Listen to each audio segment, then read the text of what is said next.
Before we go to our current affairs topics for 5th March, मैंने जो कल का वीडियो बनाया था दैट इज़ 4th मार्च का वीडियो करंट अफेयर्स का, उसमें से एक question we are going to solve और इसका आंसर आपको देना है कमेंट बॉक्स में. So the question is The silver filigree that received GI tag on 2nd March 2024 belongs to which geographical location?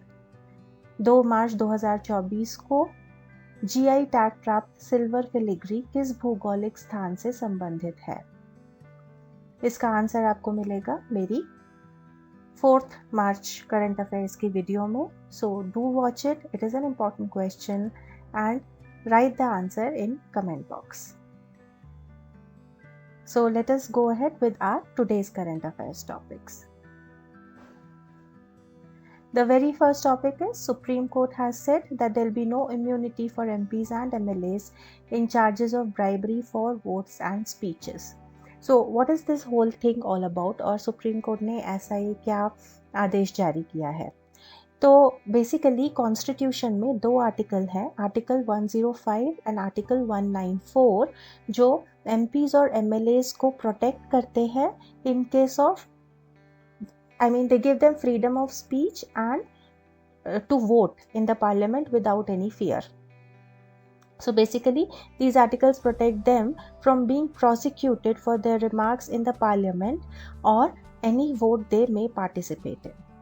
However, MPs और MLAs ने इस article को एक तरीके से आप बोल सकते हैं मिसयूज किया है to speak in the parliament by taking bribe and also to vote in the parliament by taking bribe.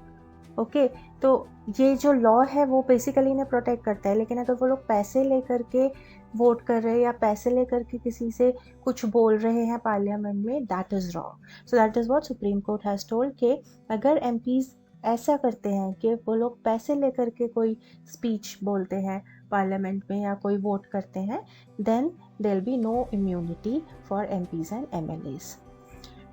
ये वर्डिक्ट दिया है 7 जज बेंच ने, which comprises of our chief justice of India justice DY Chandrachud और justice AS Bopanna, MM Sundresh, PS Narasimha, JB Pardiwala, Sanjay Kumar and Manoj Mishra. तो ये 7 जज bench ने ये वाला वर्डिक्ट दिया है.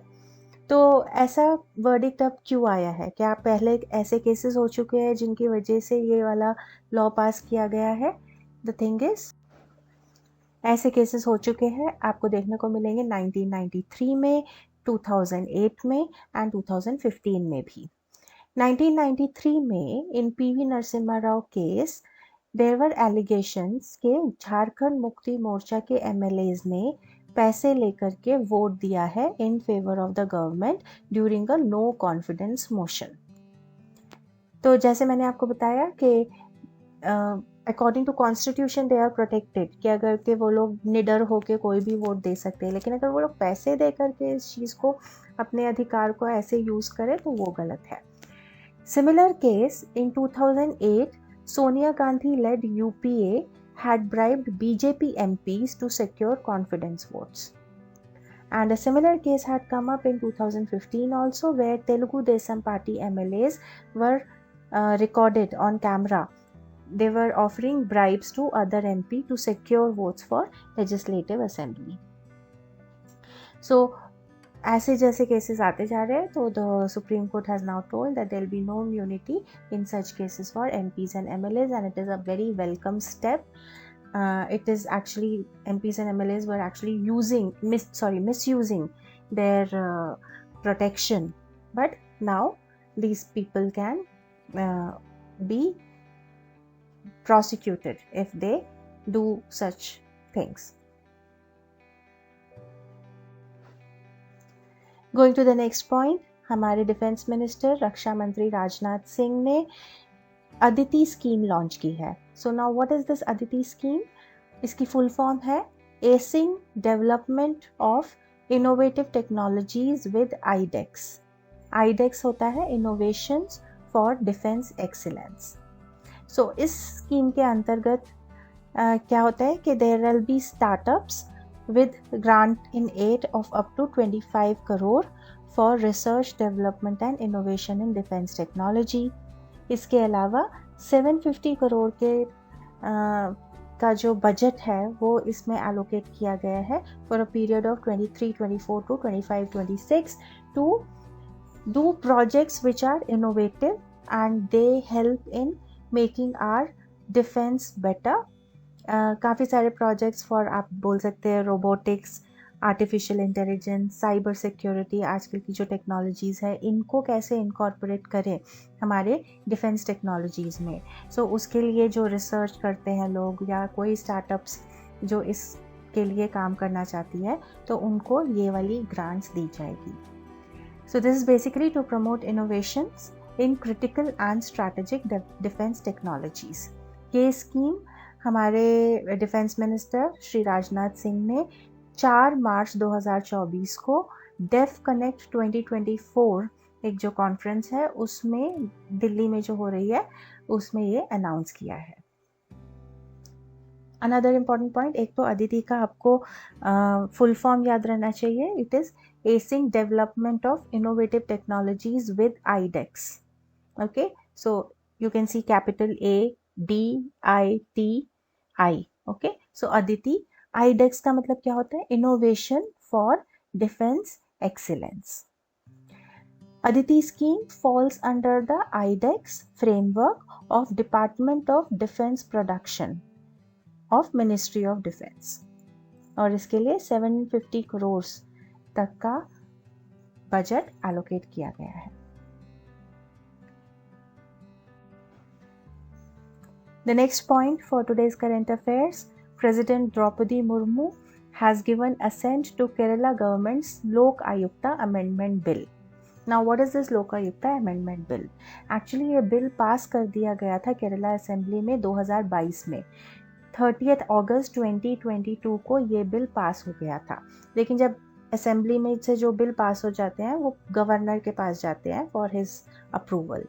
तो केरला के जो गवर्नर हैं उन्होंने ये बिल को रोक दिया. Now what is this bill all about?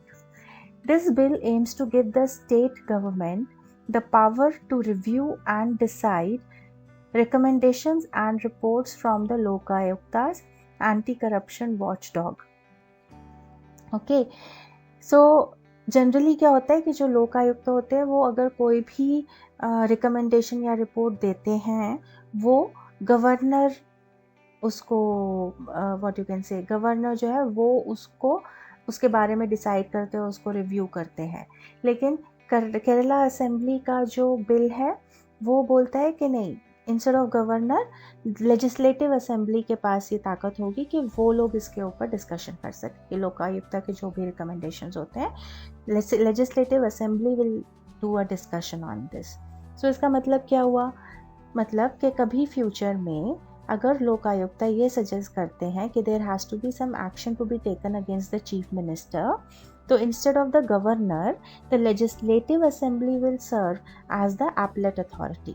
मतलब लेजिस्लेटिव असेंबली में डिसाइड किया जाएगा कि ये जो रिकमेंडेशन है वो लागू होना चाहिए, नहीं होना चाहिए and all that. So basically this is cutting down the powers of the governor. और केरला असेंबली के जो गवर्नर है उन्होंने ये बिल को रोक दिया था. And because it was taking a lot of time, it was on his table for a very long time, this bill was later send to the president of India. And president of India, हमारे जो president है श्रीमती द्रौपदी मुर्मू, उन्होंने इसको अपना ascent दे दिया है. मतलब अपनी व्हाट यू कैन से उन्होंने बोल दिया है कि ठीक है, I accept this bill. So the amendment tries to take away the powers of the governor. That is one basic thing, but the bill has now been accepted by the President Draupadi Murmu. The last point for today's discussion of current affairs is Himachal Pradesh की सरकार ने ये बोला है कि वो for the women aging from 18 to 60 years of age उनको 1500 रुपये हर महीने दिया जाएगा. This particular scheme will be applicable from next financial year. So next financial year basically क्या होता है, it starts from 1st April and ends in on 31st March of every year. So next financial year से हिमाचल प्रदेश की सरकार 1500 रुपये देगी to the women in their state whose age is between 18 to 60. तो इसके लिए हिमाचल प्रदेश की सरकार ने 800 करोड़ रुपए लगाए हैं. They will be spending 800 crore rupees annually. हर साल 800 करोड़ रुपए का जो है स्पेंड किया जाएगा. And over 5 lakh women will be covered under this scheme. So they will benefit from this scheme. ये जो स्कीम है उसका नाम है इंदिरा गांधी प्यारी बहना सुख सम्मान निधि योजना.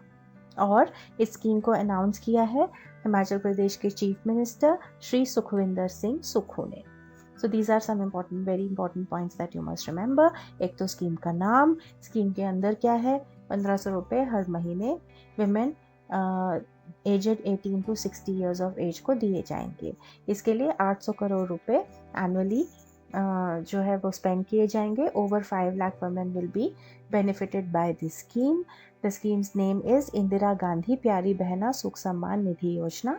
और इस स्कीम को अनाउंस किया है हिमाचल प्रदेश के चीफ मिनिस्टर श्री सुखविंदर सिंह सुक्खू ने. Right. So with this we have come to the end of today's current affairs topics. I hope you got to learn something. Please like, share and subscribe to this channel for more such content. Thank you for watching. See you again.